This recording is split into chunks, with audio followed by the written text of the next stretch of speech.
Selamat pagi Bapak Ibu Saudara-saudara yang dikasihi Tuhan, baik yang ada di ruang Zoom maupun yang ada di channel YouTube. Pagi ini kita sangat bersuka cita ketika Tuhan masih memberikan kita kesempatan untuk memuji dan menyembah bersama-sama.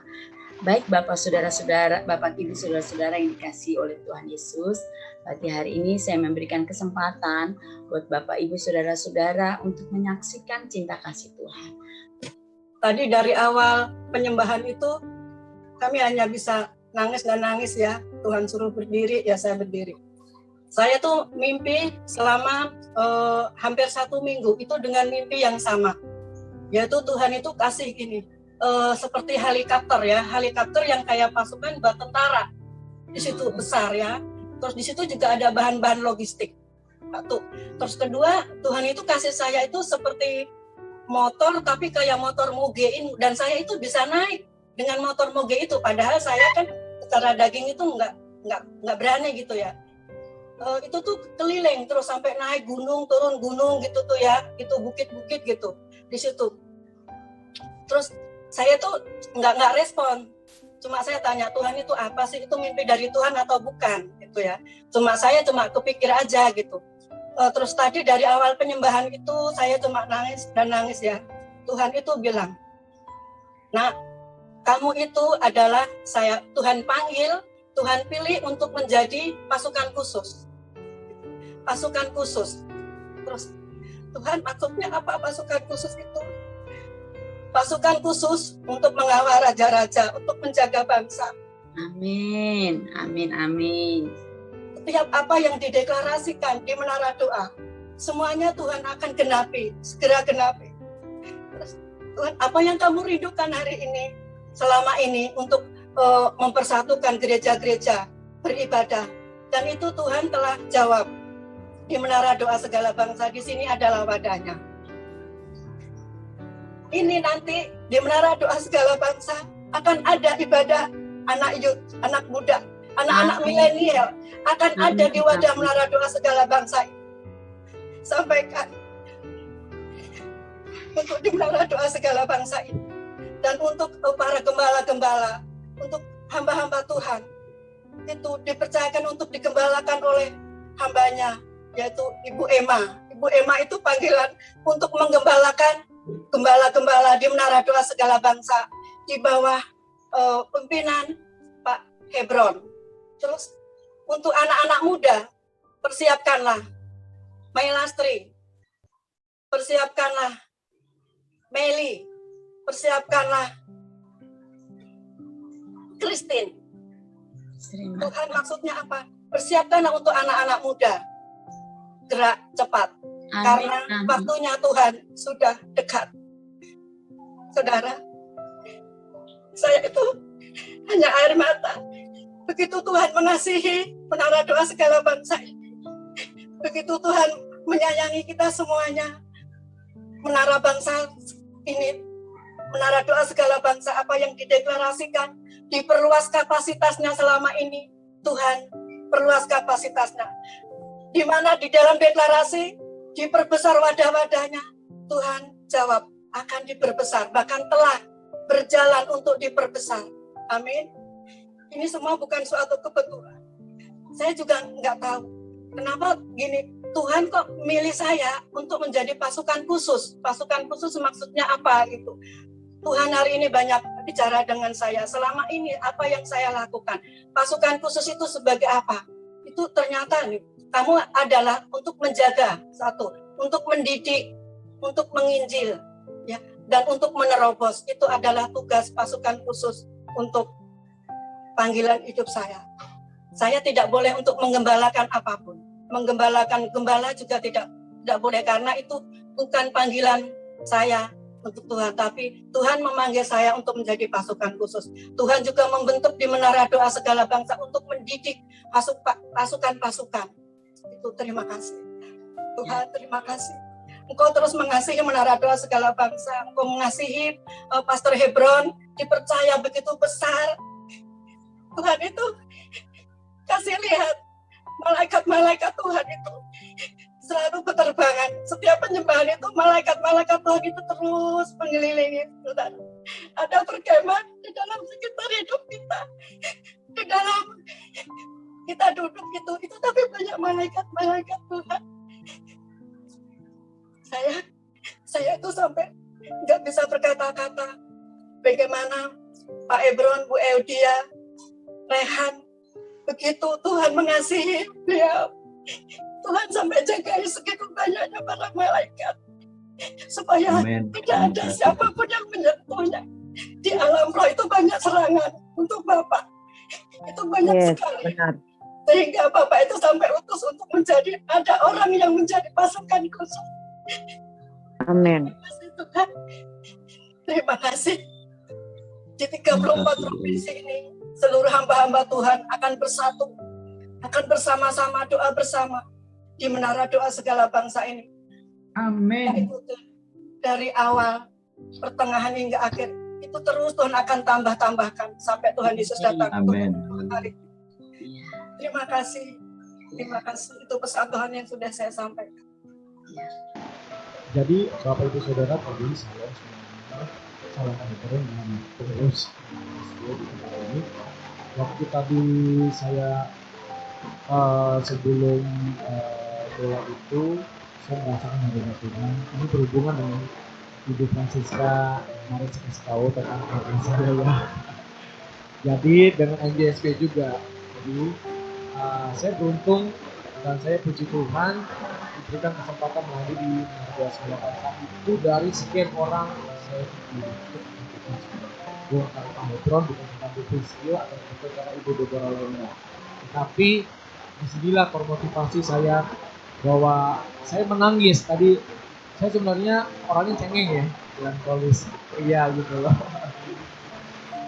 Tetapi waktu saya udah duduk diam di dalam hadirat Tuhan dimanapun, di Transjakarta, di kereta, kalau Tuhan roh Tuhan dong bicara memuji menyembah Tuhan, saya nangis memandang jiwa-jiwa, termasuk kakak saya satu ada Muslim masuk waktu dia pergaulan bebas nikah dengan orang Sunda. Akhirnya sampai sekarang dia masuk Muslim tapi masih suka makan babi. Terus yang kedua dia waktu COVID kemarin nggak dikasih tahu dia close, mungkin disuruh sama suaminya. Tetapi saya percaya kesempatan yang kedua waktu dia sembuh dari kanker kulit, Tuhan nyatakan kemuliaan. Kemarin kita udah tawarkan keselamatan itu datang daripada Tuhan Yesus. Yang kedua, kakak saya sudah divaksin COVID 2 kali, kena COVID, insoman sekarang. Nah, keponakan saya anak kedua dari kakak saya pertama itu nurse dari rumah sakit umum daerah Ciracas Jakarta Timur, kena sekarang, sudah vaksin kedua kali bulan Februari 2021. Sekarang kemarin baru masuk beberapa hari dia diinfus opnam parah. Terus saya tawarkan, Kak video call dong, karena Menara Doa Segala Bangsa tim kunjungannya melalui sosial media untuk mengunjungi kakak berdoa. Kita butuh kakak dan butuh keponakan untuk juga didoakan, walaupun nggak bisa angkat telepon karena dia opnam sangat parah yang kedua kali ini. Terus akhirnya dia nggak mau, ya udah itu keputusan kakak. Saya cuma menawarkan di Menara Doa ini orang yang baik semua, orang menyatakan kemuliaan, karena beberapa banyak orang sudah disembuhkan dari COVID dengan hasil doa orang benar yang ada di Menara Doa Segala Bangsa. Akhirnya ya udah dia nggak balas lagi karena dia mungkin malu ya. Dia seorang pendoa jaringan doa nasional juga, tetapi imannya, saya rasa imannya bukan membandingkan iman yang ada di penjaga menara ini, saudara. Orang-orang yang luar biasa, imannya masih di bawah. Maaf aja ya, imannya masih di bawah dengan iman kita yang berada di atas level. Kita harus naik kelas, saudara. Bukan hanya menikmati 50%, tapi harus 100%. Amin. Bersama Tuhan harus 100%, semuanya oke. Saya cuma bilang, ya udah kalau kakak mau, nggak apa-apa. Itu keputusan kakak, itu hak kakak, pilihan kok. Gitu. Ya udah, akhirnya di Menara Doa juga, Bapak Ibu Saudara, tadi saya ngerasain hadirat Tuhan. Ada kesalahan teknis antara saya dengan Maggie semua orang, yang membuat saya tuh, aduh saya mau melayani, saudara. Itu cobaan ujian kecil aja gitu loh. Antara berdua kami kan tim kamera suka Beda pendapat itu biasa saudara, karena kita tim ya kan. Tetapi visi dan misi itu nyata di dalam kehidupan kami. Akhirnya saya duduk diam, udah. Akhirnya saya minta urapan Tuhan. Dan menara doa banyak banget, jujur saya banyak belajar dari Pak Hebron bagaimana nubuatan itu boleh terjadi dan saya mau berjalan. Terima kasih buat Pak Hebron, pengurus Ibu Deborah, Brenda yang suka bercanda, humoris, Pak Benyamin, Ibu Francisca dengan senyuman yang manis, dan Ibu Sherly dan semuanya. Tuhan Yesus memberkati. Kami tim Dev sama Megiri Sitomorang butuh support dari kita semua, dari semua pengurus dan jemaat yang ada di Menara Doa Segala Bangsa. Terima kasih, Tuhan Yesus memberkati. Menara Doa Bangsa luar biasa. Ya, salam semua. Ini kok apa yang didapatkan Ibu Elis itu sebagai satu konfirmasi ya. Semalam waktu saya doa juga di Menara, waktu saya mendoakan Bapak Hebron, kan saya ingat Bapak semalam ada sampaikan bahwa ada sakit di dada gitu.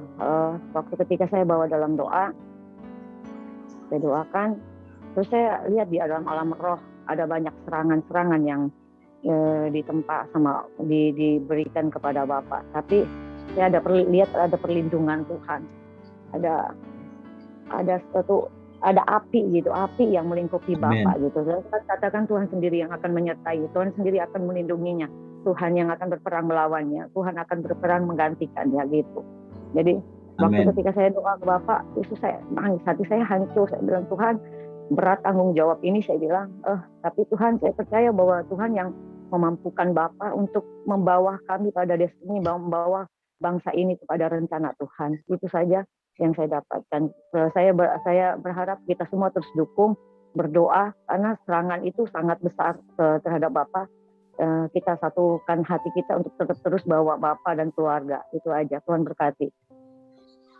Saya bersyukur ya kepada Tuhan bisa mengikuti doa Menara Doa ini.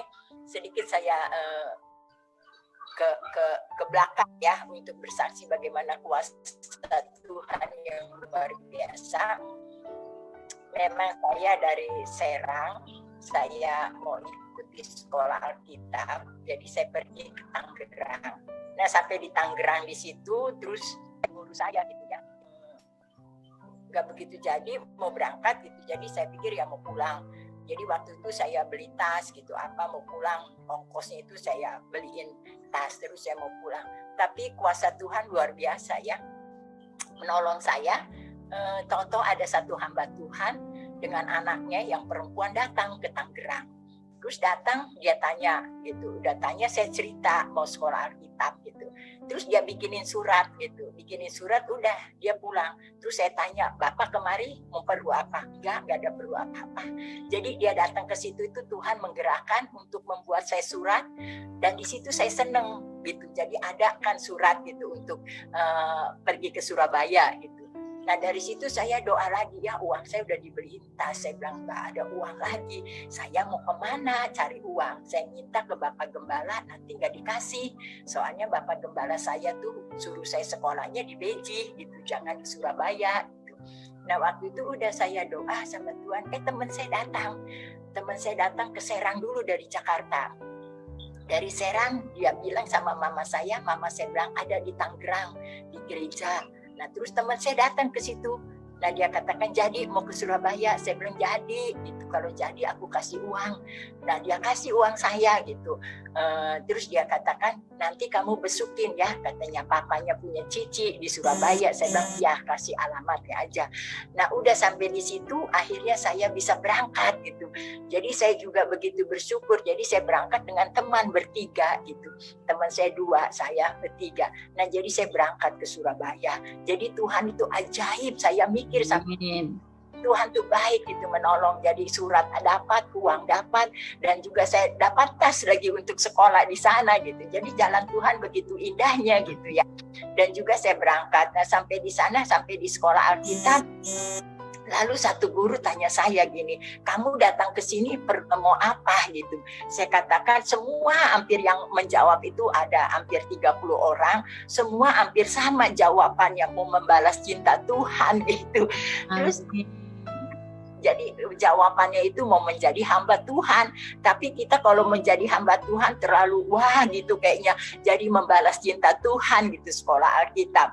Nah ternyata puji Tuhan akhirnya saya sekolah di situ dan sampai sekarang memang menjadi hamba Tuhan gitu. Jadi saya melayani di Serang gitu. Saya juga nggak ngerti bisa diangkat Tuhan menjadi gembala gitu. Saya juga nggak ngerti. Saya pikir jadi pengerja aja udah cukup buat saya gitu. Udah seneng. Tapi Tuhan menolong dan memberikan tempat lagi yang bagus. Itulah berkat Tuhan semuanya. Memang kesaksian ini saya singkat-singkat ya supaya nggak terlalu kepanjangan. Ya, itu semuanya hanya inti dari kesaksian itu keajaiban Tuhan yang luar biasa. Dan menolong sampai sekarang. Biar semuanya bantu doa dari Menara Doa. Biar banyak jiwa yang boleh dimenangkan. Mulia nama Tuhan. Amin. Tuhan memberkati. Bapak, Ibu, Saudara-saudara sekalian, di kesempatan pagi ini kita akan berdoa untuk Pak Hebron yang akan pergi swab yang akan dipimpin oleh Elistiana. Itu kepada Bu Elistiana saya persilakan. Saudara, saya minta tolong dukungan doa semua. Ya, sebentar 7:30 saya akan live dari sini untuk ke rumah sakit Mitra Keluarga untuk swab. Sekaligus saya akan ke dokter internis untuk cek paru-paru dan yang lain-lain ya. Tadi waktu bangun sih sempat dada ini kayak nggak enak.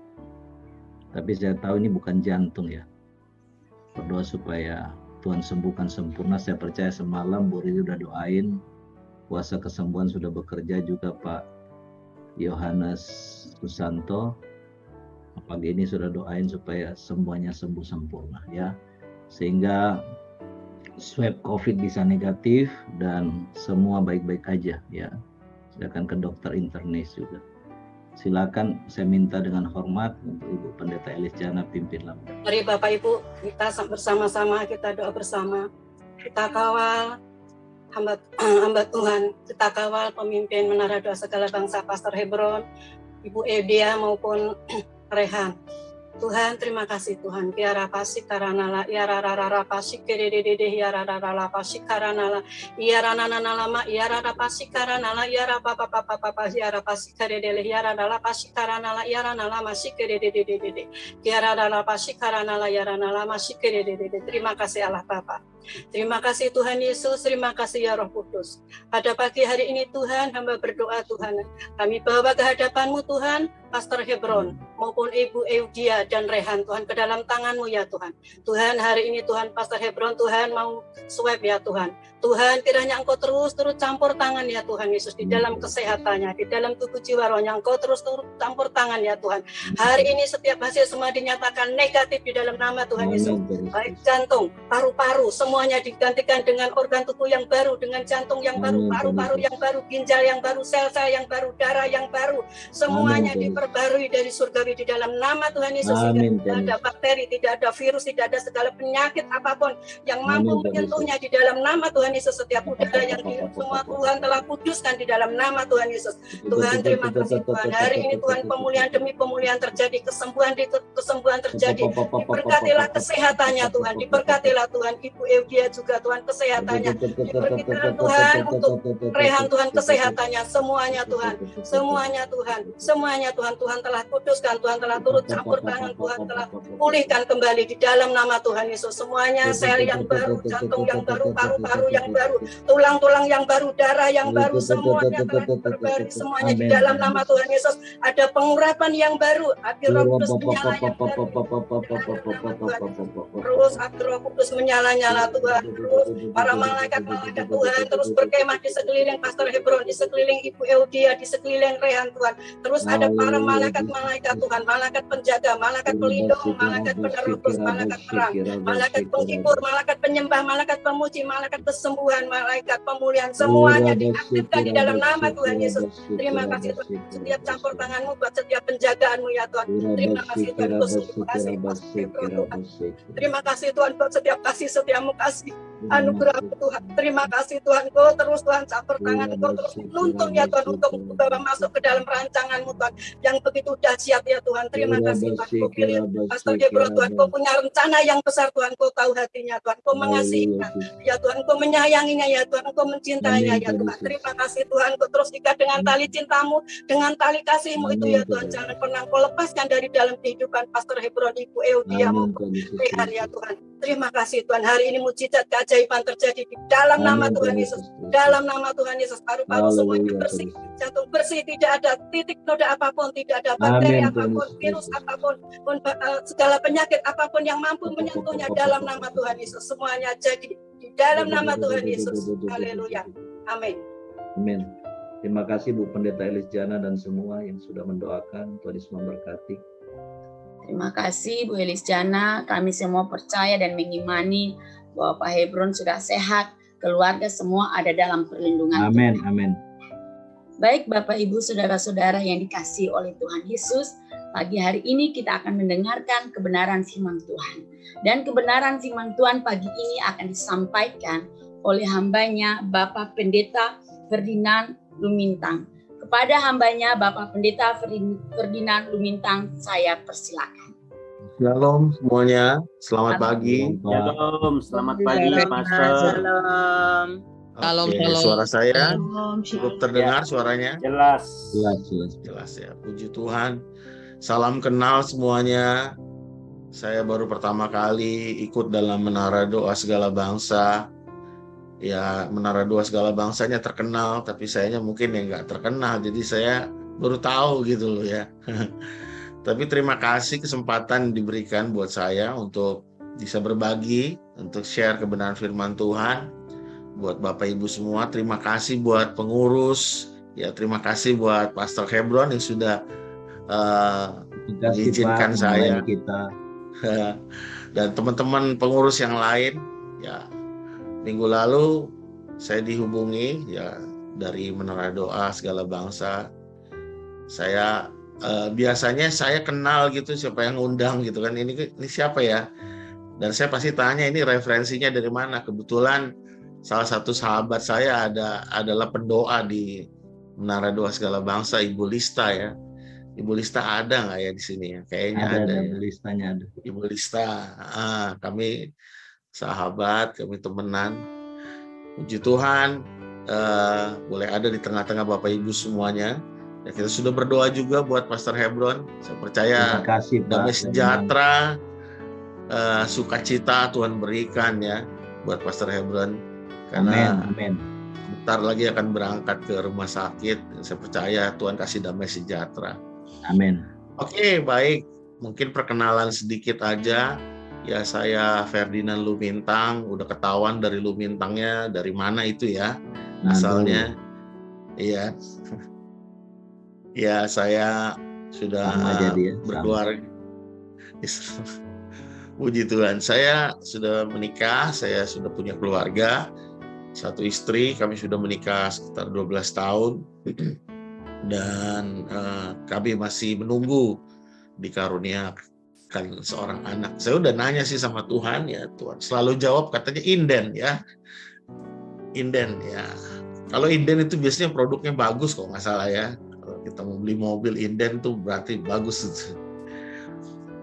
Puji Tuhan juga saya dipercayakan untuk kalau bahasa yang umum dipakai kata bahasa mengembalakan ya. Tapi kami biasa pakai kata memuridkan.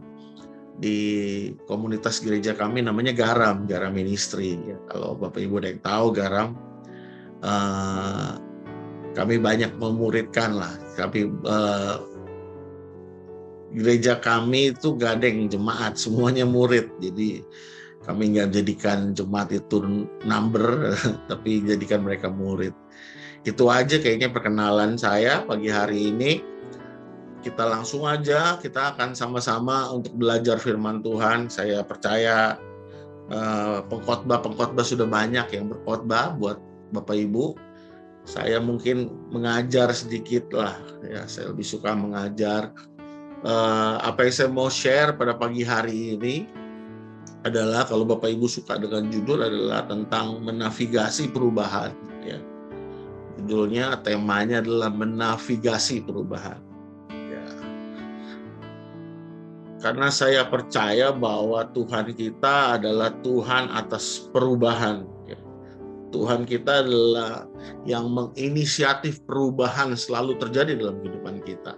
Ya, pada masa-masa seperti ini kita semua harus menangkap bahwa kita ada di sebuah arena perubahan, ya, di mana Tuhan sedang membawa kita. Nah, di arena perubahan ini, kalau kita tidak menangkap apa yang Tuhan mau, apa yang Tuhan sedang kerjakan, atau kita tidak bisa peka akan apa yang sedang Tuhan kerjakan di masa perubahan ini, kita akan berespon yang salah nantinya. Ya, makanya hari-hari ini banyak orang yang ketakutan, banyak orang yang khawatir, karena kita ada di sebuah masa yang unpredictable. Kita nggak tahu mau kemana ini, arahnya kemana. Kita semuanya ada di sebuah arena yang kita nggak tahu mau kemana. Kita nggak tahu apa yang terjadi di depan. Tapi sekali lagi, ini perubahannya dari Tuhan. Jadi sebagai orang-orang percaya, kita harus bisa menavigasi perubahan ini. Ya, perubahan itu ada dua kata penting yang harus kita tahu di dalam Alkitab. Ada perubahan yang namanya perubahan skematik. Ya, skematik itu perubahan luar kita, bentuk luar kita yang berubah. Ya, saya itu dulu ya pernah punya rambut tebal, ya kan? Nah, tapi sekarang udah nggak punya rambut lagi. Nah, itu perubahan secara skema luar. Dulu saya kurus lu, sekarang saya gemuk, ya berarti berubah kan? Tapi yang berubah bentuk luarnya, bukan bentuk dalamnya, ya kan? Nah, yang perubahan yang kedua, kata penting yang dipakai, dan itu yang paling penting, disebut dengan morphe. Dari situ kita mengenal kata metamorfosa, ya kan? Nah, perubahan itu perubahan yang dari dalam. Nah, ini yang harusnya menjadi perhatian kita. Yang menjadi fokus dari kita adalah kita mengalami perubahan dari dalam. Karena orang yang mengalami perubahan dari dalam, otomatis dia pasti memahami, dia akan menangkap perubahan-perubahan yang terjadi. Nah, yang pasti perubahan yang Tuhan mau adalah supaya kita berubah ke arah Kristus, ya.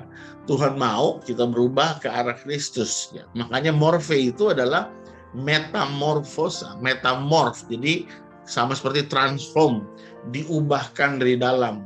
Dari manusia lama menjadi manusia baru. Tetapi manusia baru itu harus terus mengalami perubahan dalam diri kita. Enggak gini, kita terima Tuhan Yesus 20 tahun yang lalu sama sekarang harusnya berbeda dong, ya kan? Harus ada perubahan yang terjadi. Dulu suka marah-marah, harusnya sekarang bukan jadi pemarah lagi. Harusnya sekarang jadi orang yang lebih sabar, harus lebih orang mengasihi, ya kan? Dulunya mungkin susah berkorban, pelit banget. Nah, harusnya kalau udah jadi anak Tuhan 10 tahun, ya harusnya udah berubah dong. Ya harusnya kita lebih gampang memberi, affection kita punya kebaikan, generosity kita kuat. Nah, ini yang Tuhan mau. Perubahan morphe ini terjadi dalam diri kita. Nah, sebab itu saya ajak kita melihat di dalam Alkitab kita, di dalam 2 Korintus 3 ayat 18. Ya.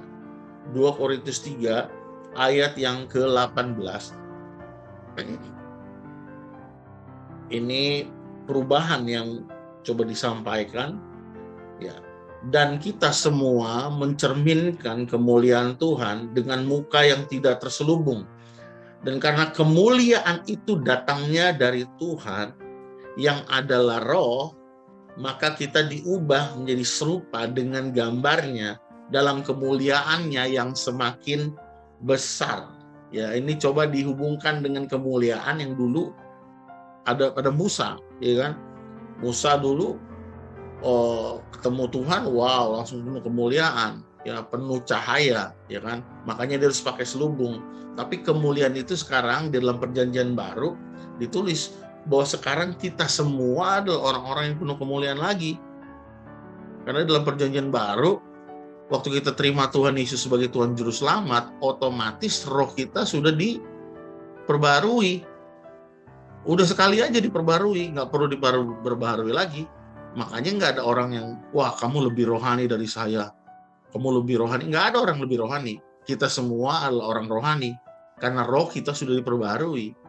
Tapi rohani manusia, roh kita itu yang harus terus bertumbuh. Jadi ini yang salah, banyak orang salah, wah dia lebih rohani, saya kurang rohani. Enggak, kita semua makhluk udah manusia roh yang sudah diperbarui. Sekali aja, udah itu diperbarui. Nah, kata yang paling menonjol dari apa yang ayat yang kita baca dalam 2 Korintus 3:18 tadi adalah kata kemuliaan itu sendiri kan. Kalau kata kemuliaan itu sendiri punya dalam Perjanjian Baru, ya itu disebut kata doxa ya. Atau apa itu dia? Kabut ya kan. Itu punya arti sebenarnya gini. Kemuliaan itu, saya pikir dulu kemuliaan itu kalau worship leader, mari beri kemuliaan buat Tuhan. Saya pikir kemuliaan itu tepuk tangan, ya kan? Karena dulu kalau kita bilang beri kemuliaan buat Tuhan, kita tepuk tangan. Makanya waktu saya ditanya, kemuliaan apa sih? Kemuliaan tepuk tangan ya? Bukan. Kemuliaan itu adalah bobotnya Tuhan. Kemuliaan itu adalah karakternya Tuhan. Kemuliaan itu adalah cara berpikirnya Tuhan. Kemuliaan itu DNA-nya Tuhan. Nah, bayangkan sekarang itu DNA-nya Tuhan, karakternya Tuhan, sebenarnya Tuhan sudah taruh di dalam kita. Makanya dibilang tadi, dan kita semua sekarang mencerminkan kemuliaan Tuhan. Kita semua ini mencerminkan kemuliaan Tuhan, ya kan? Dan karena kemuliaan itu datang dari Roh, maka kita diubah, ya kan? Kita terus diubah menjadi serupa dengan gambarnya dalam kemuliaan yang semakin besar. Artinya Tuhan sedang membawa kita pada perubahan ini, perubahan ke arah menjadi lebih serupa dengan Kristus, lebih serupa dengan Tuhan. Pertanyaannya, berarti kita belum serupa dong dengan Tuhan? Iya, kita sudah serupa dengan Tuhan, tapi kita akan terus dibawa menjadi serupa lebih lagi dalam kemuliaan yang lebih besar. Kalau saya bilang kemuliaan kan tadi saya kasih tahu, berarti semakin lebar, lebih luas karakter kita, lebih banyak karakter-karakter Kristus yang kita bisa hidupi dalam kehidupan kita. Inilah perubahan yang sebenarnya Tuhan inginkan terjadi dalam kehidupan kita. Jadi jelas bahwa Tuhan mau kita berubah ke arah Dia. Nah, di dalam Pengkhotbah pasal yang ketiga, ayat yang pertama, saya percaya ini ayat yang udah banyak kita tahu. Ya, Pengkhotbah 3 ayat yang pertama dibilang begini, untuk segala sesuatu ada apa? Ada masanya. Untuk apapun di bawah langit ini ada waktunya. Ya, ada masa, ada waktu, ada season, dalam bahasa Inggris season and time. Tapi waktu saya selidiki dalam bahasa aslinya, Septuaginta bilang time and season itu dipakai sebuah kata ini, apa? Kronos dan kairos, ya. Kronos dan kairos, masa dan waktu atau season and time dipakai kata kronos dan kairos. Nah, harus saya selidiki bahwa ternyata Tuhan memfasilitasi kita dalam musim perubahan itu dengan ini, dengan dua kata itu, dengan kronos dan kairos. Tapi sebelum kita lihat kronos kairos, saya mau kasih tahu bahwa kita hidup di dalam 3 waktu sebenarnya, ya. Kita hidup di dalam 3 waktu. Yang harus kita tahu adalah kita harus tahu ini. Pertama adalah waktunya Tuhan. Waktunya Tuhan itu dalam bahasa aslinya disebut dengan aionios. Ya, aionios itu artinya kekekalan. Ya, Tuhan itu Tuhan yang kekal. Dia punya semua waktu. Ya, dia punya semua waktu. Makanya kalau ada orang bilang tahun percepatan, ya oke aja sih. Tapi saya bilang, ya Tuhan mau cepat, Tuhan mau lambat, ya terserah Tuhan lah. Dia punya waktu semuanya kok, ya kan? Hanya kitanya aja yang harus menavigasi. Jadi aionios itu adalah waktu Tuhan yang kekal. Ya, yang kedua adalah kronos, yang kemudian kita kenal dengan kata kronologi. Ya, kronologi itu urutan waktu. Kronos itu waktunya manusia yang terbatas. Ya, 1 hari ada 24 jam, 1 minggu ada 7 hari, 1 bulan ada 31 hari atau 30 hari. Itu nggak bisa dibalikin lagi. Itu waktu terbatas banget. Nggak tahu kalau di sini yang 1 hari ada punya waktu 30 jam. Saya mau banget sih, ya kan. Sayangnya kita hanya punya 24 jam. Ya, saya pikir kalau kita punya waktu lebih nih, Menara Doa Segala Bangsa ini doanya lebih gawat lagi nih ya kan. 24 jam sehari aja ini saya lihat doanya dahsyat banget ini saya lihat di YouTube. Apalagi kalau waktunya lebih ya. Saya percaya kalau kita ini ada di sebuah keterbatasan gitu loh. Kita terbatas banget. Kita mau mengerjakan lebih tapi ya anyway kita punya kronos saja ya. Tapi ada waktu yang ketiga ini dia. Waktu yang ketiga adalah kairos. Apa itu kairos?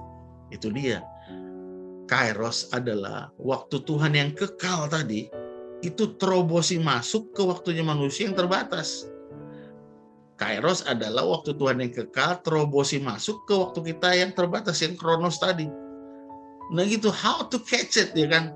Bagaimana kita seize the kairos, bagaimana kita tahu nih, kita sedang mengerjakan kairos, kita sedang mengerjakan kehidupan kita setiap hari.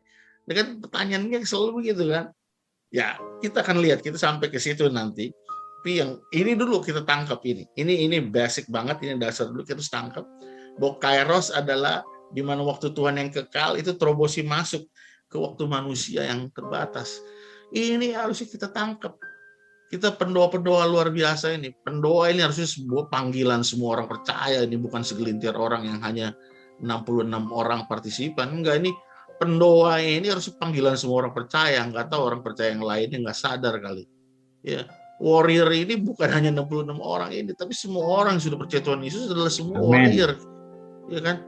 Tapi hanya ini nih Menara Doa Segala Bangsa ini punya kesadaran bahwa ini adalah orang-orang yang mau masuk lebih dalam lagi untuk apa tuh? Untuk menerima kehendak Tuhan di alam roh dan mengeksekusinya di dalam alam nyata ini kan. Ini kan doa-doa luar biasa. Nah makanya sekali lagi, bagaimana kita harus menangkap ini kairos. Ini waktu Tuhan, apa maunya Tuhan. Saya pelajari bahwa ada orang-orang luar biasa yang mengubah kehidupan, mengubah tatanan kehidupan. Tokoh-tokoh di Alkitab, contoh sederhana, Yakub. Masih ingat cerita Yakub ya, waktu dia di pinggir sungai Yabok, ya kan? Tiba-tiba dia berjumpa dengan seseorang laki-laki atau penampakan itu, saya bilang ini penampakan Yesus pada perjanjian lama, itu disebut dengan teofani kalau Bapak Ibu tahu ya. Ini penampakan Yesus dalam perjanjian lama, namanya teofani. Nah ini Yakub bergumul habis, dia berjumpa dengan laki-laki ini kemudian dia bergumul. Orang Manado bilang dia bakalai ya kan. Aku pukul dia memang sama malaikat Tuhan ini dengan penampakan Tuhan Yesus ini. Dia berantem ya, kalau tahu ceritanya lucu memang, kayak vampir gitu kan, udah mau tahu matahari mau terbit tiba-tiba malaikat mau pergi gitu kan. Sementara Yakub kakinya sudah diplecok dulu ya kan, kakinya Yakub udah plecok dulu, tapi malaikat mau pergi. Tetapi di sini ini yang saya bilang, Yakub tangkap ini. Oh, ini bukan orang sembarangan ini. Waktu orang ini mau pergi, aku bilang stop, jangan pergi dulu. Ya kan? Yesus, kayak lagu zaman dulu, jangan kau lalui kan, tetapi berkati aku dulu. Aku bilang jangan pergi dulu, berkati aku dulu. Wah, Yakub tahu bahwa ini bukan orang sembarangan, ini malaikat Tuhan, ini Tuhan ini. Lalu di situ kan, malaikatnya tanya, udah berantem satu malam baru kenalan. Ada orang di sini begitu nggak? Udah berantem sama orang yang nggak kita kenal, tiba-tiba udah selesai berantem, kenalan dong ya kan ya. Ini cerita lucu. Udah selesai berantem, udah dipencokin kakinya, baru kenalan. Malaikat tanya, siapa namamu? Yakub bilang, namaku penipu. Yakub kan penipu kan? Namaku penipu. Tapi di situ Tuhan bilang, di sini identity berubah. Kalau orang nangkep kairos Tuhan, identitinya berubah. Identity langsung change begitu. Tiba-tiba, no, namamu bukan penipu. Tapi namamu siapa? Israel. Karena engkau sudah bergumul dengan Tuhan. Wow. Identity berubah. Siapa Yakub itu? Siapa Israel itu? Israel yang bisa merubah tatanan dunia. Kalau orang nangkep kairos Tuhan, dia bisa mengubah dunia ini.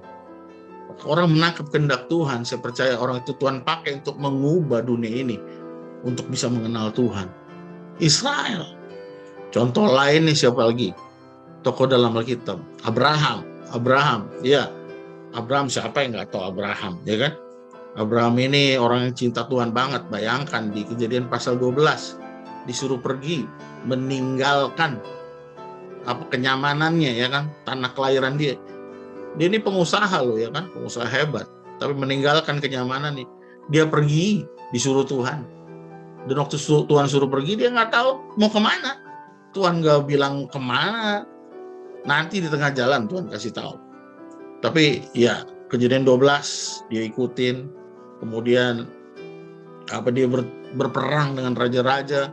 Nah kemudian ini dia pada Kejadian pasal yang ke-16 ini, ya kan, terjadi sesuatu yang menghebohkan gitu, di mana Abraham gagal menangkap kehendak Tuhan. Abraham gagal menangkap kehendak Tuhan. Kenapa? Karena suatu hari diskusi dengan istrinya bilang, ini udah bertahun-tahun kita menerima janji Tuhan untuk menerima keturunan, tapi belum juga. Jangan-jangan mungkin lewat siapa? Lewat pembantu kita, ya kan? Dapat ide kayak gitu, mana ada sih suami yang nolak, ya kan? Dia udah, ampun, Abraham ya sama kayak laki-laki semua, kebanyakan istrinya punya ide gini, Pak, ini menurut regulasi negara kita nggak apa-apa loh kalau papa tidurin pembantu, nanti kalau punya anaknya buat kita, itu oke, regulasinya oke, itu sangat diizinkan saat itu.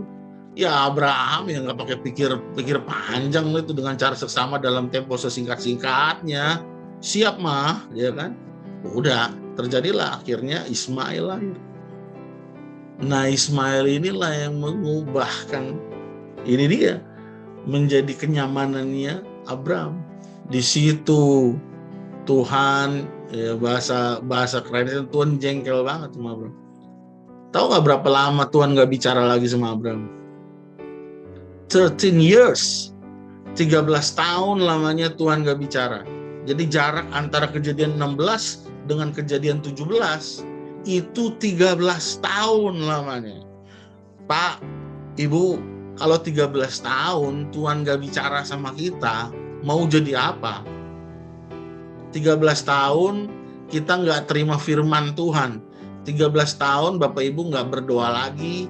13 tahun gak ada pujian penyembahan, gak ada hal-hal rohani. Jadi apa? Kalau saya sih teriak ampun deh, kering gitu, ya kan? Mati gitu. Tapi Abraham santai aja, biasa aja. Tapi ingat, ini dia Tuhan kita. Pada Kejadian 17 waktu saya baca itu gila. Dan Tuhan kembali lagi. Tuhan itu Tuhan yang selalu kembali kepada kita. Mau kita berapa kali hancur, Tuhan selalu kembali buat kita. Ya. Dan saat itu Tuhan kembali kepada Abraham. Ya. Dan kemudian di situ Tuhan pulihkan lagi Abraham. Di situ Tuhan ganti nama Abraham, ya Abram, menjadi Abraham, ya. Ada ketambahan huruf apa di situ? Ada huruf H, ya.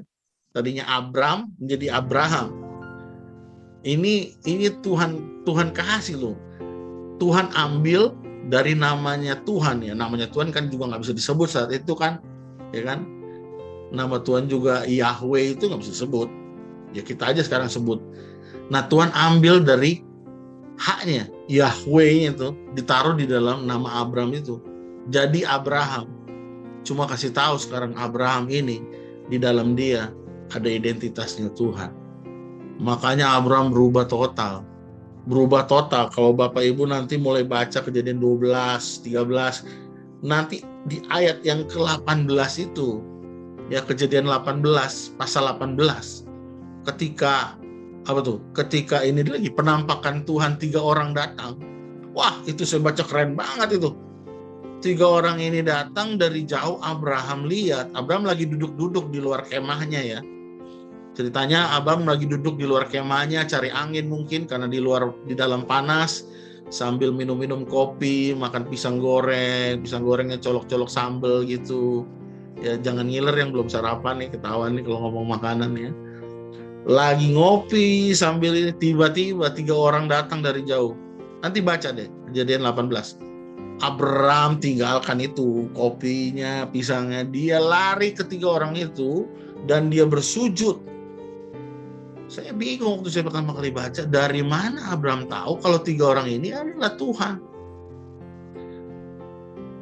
Ternyata waktu dia berubah nama menjadi Abraham, identitas Tuhan sudah Tuhan taruh dalam dia. Di situ kepekaan dia tak. Makanya dia langsung seize the kairos, dia tangkap kairos Tuhan. Oh, ini nih.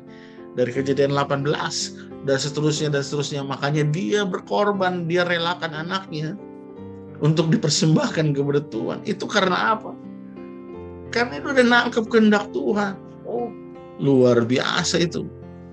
Banyak ya, itu di perjanjian lama. Wah, Bapak ini contoh-contoh semua perjanjian lama. Perjanjian baru dong. Perjanjian baru siapa coba? Orang yang tahu kehendak Tuhan, yang menangkap kairos Tuhan. Namanya Maria, ibu Yesus. Masih ingat cerita di Kana? Ya, ini Kana Principle ini ya. Saya punya khotbah sendiri nih, judulnya Kana Principle, ya kan? Di Kana itu, Ibu Yesus taruhlah, Ibu Yesus itu ceritanya mungkin dia panitia bagian konsumsi, ya kan? Dan Yesus mungkin hanya diundang lah sama-sama murid-muridnya ke pesta pernikahan di Kana. Apa yang terjadi? Pesta baru mulai, tapi mereka kehabisan air anggur. Nah, itu adat istiadatnya pernikahan di sana tuh, air anggur itu harus di awal-awal harus yang bagus dulu. Nanti kalau sudah pada mabok dikasih yang kurang bagus, oke aja. Tapi ini baru mulai, mereka kehabisan air anggur. Nah, Ibu Yesus tahu dong, ya kan? Ibu Yesus tahu nih, kalau ada masalah, ya, dia harus cari siapa? Cari Yesus. Kalau Bapak Ibu punya masalah, cari apa? Cari jalan keluar dulu apa cari Yesus dulu? Ya kan? Jadi bisa bilang nih, kalau kita punya masalah, jangan buru-buru cari jalan keluarnya. Cari Yesus dulu. Maria waktu dalam masalah ini, dia nggak buru-buru. Kalau kita baru sakit-sakit sedikit aja, sakit kepala sedikit, cari Panadol dulu, ya kan? Cari Tuhan dulu, kenapa sih? Ya kan? Uang-uangnya mulai habis sedikit, cari-cari dulu nama siapa nih di kontak person yang banyak-banyak duit nih, pinjam dulu. Cari Tuhan Yesus dulu, berdoa dulu, ya kan? Nanti tunggu direction dari Tuhan. Bagaimana dapatnya itu uang? Bagaimana nanti sembuhnya? Tunggu direction dari Tuhan. Ini saya ngomong pasti udah ngerti lah nih pendoa semua. Maria saat itu cari Yesus. Dia bilang, Yesus, ya kan? Kita kehabisan air anggur. Nah, mau tahu nggak reaksinya Tuhan Yesus saat itu? Oh, ngeri banget. Ini seperti orang nggak punya sopan santun. Dia jawab apa?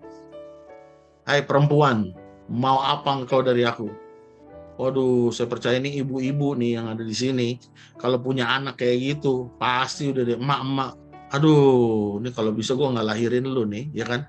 Atau gue, pengen gue bejak nih punya anak kayak begini, atau kita ngambek gitu. Reaksi kedua, emak-emak kan suka ngambek, lari ke pojokan, mengeluh, oh Tuhan, nasibku kenapa ya? Anakku sudah kubesarkan, sekarang kok kurang ngajar begini. Enggak, Maria enggak baper. Maria enggak baper, dibilang Yesus, perempuan mau apa engkau daripada aku? Maria enggak baper. Maria malah mencari apa? Mencari waiters itu, tukang waiter ya. Dia bilang, nanti kalau orang itu tuh ngomong apa aja, turuti dia. Apa aja yang dia suruh, lakukan. Bayangkan, dia nggak ngambek, tapi dia tahu nanti bener. Habis Yesus ngomong mau apa perempuan daripadaku, itu hanya hitungan detik loh. Tiba-tiba Yesus langsung panggil apa? Itu waiter bilang, coba ambil tempayan dulu. Tempayan itu kamu isi dengan air. Kisah selanjutnya tahulah. Semua air itu belum jadi air anggur, dan air anggur itu air anggur yang terbaik. Jadi pesta itu dari awal sampai akhir menyajikan anggur yang the best. Ya, yang seneng pasti ininya, ketua IO-nya lah ya, namanya bagus tuh ya di situ. Nggak tahu pakai IO nggak dulu ya. Wah, tapi saat itu respon Maria. Nah, kalau Maria nggak tahu nggak tahu kairos Tuhan, udah pasti dia ngambek. Nah, memahami kairos Tuhan, memahami waktu Tuhan itu membuat kita peka, kita tahu nih, ini apakah waktunya saya untuk bertumbuh? Ini apakah waktunya saya harus minta maaf sih sama dia nih. Udah 10 tahun saya punya masalah sama dia nih. Ya kan? Jangan salah loh, biar kita jadi Kristen udah top udah lama, udah jadi pengkhotbah juga masih suka berantem, masih suka selisih paham. Tapi pagi ini Tuhan ingatkan, kalau kita menangkap kairos Tuhan, kita harus tangkap, ini waktunya saya minta maaf. Ini waktunya saya lepaskan pengampunan. Ini waktunya saya nggak boleh terlalu ego lagi jadi orang. Saya harus lebih rendah hati. Kita bisa nangkap kayak begitu-begitu. Apalagi di masa pandemi gini, ya ampun. Nggak bisa kemana-mana, PPKM ya kan. Ya, ketemunya lu lagi ya kan, suami istri di rumah, aduh itu cenderung bisa terjadi sesuatu itu. Nah tapi kalau nangkep kairosnya Tuhan, wah kita akan penuh damai sejahtera. Kita nggak melihat dari sisi yang lain, selalu melihat kepada kebaikan Tuhan, anugerah Tuhan. Jadi belajarlah untuk menangkap kairos Tuhan ini, ya kan, supaya kita as a disciple of Christ, ya, we should become a people, ya, in measuring in kairos. Sebagai murid-murid Kristus, kita harusnya tahu waktu apa ini buat kita. Ini waktu yang apa buat kita, ya kan? Waktu buat apa? Untuk minta maaf kah? Atau waktu saya harus berubah kah? Kita harus paham ini supaya kita menjadi orang-orang yang saya bilang, kita menjadi orang-orang yang appropriate. Kita bisa menyesuaikan waktu. Kita jadi orang-orang yang tahu waktu, ya kan? Kita perlu melatih, ini dia. Kita harus terus melatih hati nurani kita supaya kita bisa memahami kairos dari Tuhan itu. Oke. Bagaimana sih menangkap? Bagaimana caranya kita tahu ini waktunya Tuhan? Iya, langsung aja. Bagaimana kita tahu waktunya Tuhan? Mari coba kita lihat dalam Pengkhotbah pasal yang ketiga.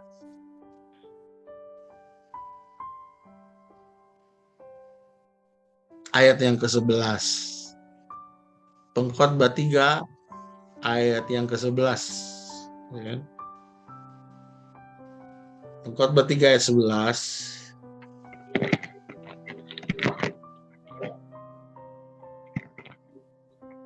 Ia membuat segala sesuatunya indah pada waktunya. Bahkan ia memberikan kekekalan dalam hati manusia. Tetapi manusia tidak dapat menyelami pekerjaan yang dilakukan Allah dari awal sampai akhir. Deret ini ayat bukan buat orang kawin ini, Bapak Ibu. Ini kalau mau merit pakai ayat ini ya kan? Ya kan? Ia membuat segala sesuatu indah pada waktunya. Wah, enggak.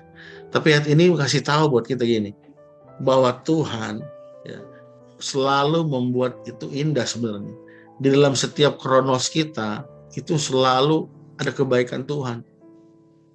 Saya selalu kasih tahu gini ke teman saya, ke siapa aja. Ini quotes saya, ya kan? Nikmati ketidaknikmatan senikmat-nikmatnya. Itu aja. Kalau kita dalam masalah yang berat, saya selalu bilang nikmati ketidaknikmatan senikmat-nikmatnya. Ya kan? Nikmati aja. Karena ia membuat segala sesuatu indah pada waktunya. Nah ini dia. Bahkan ia memberikan kekekalan ke dalam hati manusia. Ia memberikan apa? Kekekalan. Apa itu kekekalan? Tuhan sendiri. Tuhan sendiri. Dia sekarang diam di dalam kita. Ini identitas kita. Identitas kita adalah Tuhan berdiam di dalam kita. Karena memang dari awal Tuhan mau berdiam dalam kita. Kalau mau tahu siapa diri kita, ya Kejadian 1 ayat 26 dong. Waktu Tuhan bilang, baiklah kita menjadikan manusia menurut gambar dan rupa kita. Supaya mereka berkuasa atas apa? Ini identitas kita Bapak Ibu. Bahwa kita adalah anak-anaknya Tuhan. Kita bukan sekedar anak-anaknya Tuhan, tapi kita adalah wakilnya Tuhan di bumi ini. Ini identitas kita. Dan kita tidak berjalan sendiri. Dalam perjanjian baru ini, Tuhan berdiam sekarang di dalam kita. Baca dalam Kolose 1 ayat 25, 26, 27. Dalam Kolose 1 ayat 25, 26, 27 ditulis begini. Ini Paulus bilang, ya. Paulus menuntaskan semua pelayanan dia. Pada satu ketika dia bilang gini, ada sebuah rahasia besar. Rahasia ini yang tidak disingkapkan pada masa lalu. Pada zaman Musa, pada zaman Daud, Abraham, itu tidak disingkapkan. Tapi saat ini rahasia itu yang berabad-abad tahun lamanya dibukakan buat siapa? Orang kudusnya Tuhan. Siapa orang kudusnya Tuhan? Kita semua, Bapak Ibu, saya orang kudusnya Tuhan. Sekarang rahasia itu disingkapkan. Apa rahasia itu? Ya dalam perjanjian, dalam Alkitab bahasa Indonesia itu bilang gini, bahwa Tuhan, bahwa Kristus berdiam di tengah-tengah kita. Sebenarnya bukan di tengah-tengah. Bahasa aslinya adalah Tuhan berdiam di dalam kita. Yang dipakai kata en itu bahasa aslinya. Bukan di tengah-tengah, tapi di dalam. Ini akan membuat cara pandang kita berbeda deh. Ya. Ini yang harus kita pahami. Jadi waktu saya lihat orang, saya nggak lihat siapa dia, tapi saya lihat Kristus dalamnya. Kalau Bapak Ibu ketemu konseling orang, saya nggak berusaha saya menjadi orang lebih rohani dari dia, tapi saya mengizinkan Kristus yang di dalam dia termanifest aja di dalam diri dia. Waktu saya konsultasi sama orang, saya nggak kasih tau, nggak nasihatin banyak-banyak, enggak. Kadang-kadang orang hanya pengen ngomong aja kan, tapi ujung-ujungnya saya hanya kasih tahu gini, jawaban atas semua pertanyaan kamu itu bukan ada di saya, tapi jawaban atas semua pertanyaan kamu ada di dalam kamu. Jadi temukan sendiri. Karena Kristus sekarang berdiam dalam kita loh, Bapak Ibu. Gimana sih? Makanya doa-doa kita mesti diganti. Tuhan sertai aku. Loh, kata Tuhan sertai gimana? Aku udah di dalam kamu, mau sertai gimana lagi? Tuhan berjalanlah di depanku. Ya, berjalan di depanku, aku di dalam kamu. Maunya gimana sih ini? Ini kan kecelakaan-kecelakaan pemahaman kita. Makanya saya bilang harus bertumbuh, kita harus berubah. Pengenalan firman Tuhan, pengenalan Tuhan kita yang dulu waktu 10 tahun lalu, sama sekarang harusnya berubah. Kalau dulu kita taunya Tuhan jauh banget, oh Tuhan kau jauh. Enggak, Tuhan enggak jauh, Tuhan di dalam kita. Alkitab bilang dia menaruh kekekalan di dalam hati kita, tapi kita nggak tahu. Bayangkan Bapak Ibu lagi menuju sebuah tujuan, ya, kita sedang berjalan menuju tujuan, tapi tujuan itu sekarang datang kepada kita, tinggal di dalam kita, dan berjalan bersama-sama kita menuju tujuan itu. Pertanyaan saya, kita bisa nyasar apa enggak? Enggak lah, GPS-nya di dalam kita, kekekalannya berdiam dalam kita, dan sekarang kita sedang berjalan pada tuntunan Tuhan. Makanya saya bilang kita harus peka dengan kairos Tuhan, kita harus peka sama suara Tuhan. Ngomong-ngomong, suara siapa sih yang kita dengar? Tiap hari buka berita, COVID, ketakutan jadinya. Baca firman Tuhan aja udah, nggak usah denger-denger yang lain. Ini kita terlalu berisik dengan berita ini, dengan suasana ini, sehingga kita nggak bisa duduk diam dengar suara Tuhan. Makanya saya suka nih menara doa nih. Pagi-pagi udah berdoa. Sementara orang lagi ngorok, ya kan? Bapak Ibu udah diam dengar suara Tuhan. Ini. When you hear the sound of God, ketika saudara dengar suara Tuhan, saudara sedang mendengar direction dari Tuhan. Ini kemana lagi? Supaya kegerakan kita tuh nggak kegerakan asal-asalan. Ini banyak kegerakan yang asal bergerakan. Wah, kita bikin ini yuk, kita bikin apa KKR. Padahal Tuhan nggak mau KKR. Tuhan bilang enggak, kasih makan dulu anak jalanan gitu. Gimana sih? Tapi kan kita maunya yang ekstravaganza gitu kan, maunya pergerakan yang keren-keren gitu loh, ya kan? Maunya yang heboh-heboh gitu loh, heboh gimana? Inilah kita, Tuhan lagi bergerak di sini, kita lagi bergerak di situ. Tuhan maunya ke sana, kita maunya ke sini. Itu namanya jaka sembung, nggak nyambung, ya kan? Walaupun kita udah Kristen, udah berdoa udah bisa 24 jam kali ya kan, bahkan mungkin udah khotbah kali, udah kemana-mana. Tapi karena nggak peka kita. Tapi pagi hari ini kasih tuh hal yang sederhana buat kita.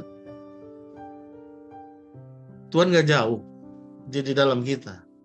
Duduk diam, dengar direction dari kita. Saya punya definisi doa keren banget. Doa adalah kita masuk ya kepada fellowship of the Trinity of God. Kita masuk pada fellowship-nya Tuhan gitu, Bapa, Anak, dan Roh Kudus, untuk mendapatkan direction di situ. Waktu kita dapat direction dari situ, kita mengerjakannya di alam nyata kita, ya kan? Kita eksekusi di dalam alam kehidupan kita. Ya, kita masih punya daging ini jangan dimusuhin. Daging ini nggak salah, ya. Daging punya tujuan adalah untuk mengerjakan kehendak Tuhan. Kalau orang nggak punya daging, bagaimana mengerjakan kehendak Tuhan? Ya mending ya dia balik aja ke rumah Bapa gitu kan.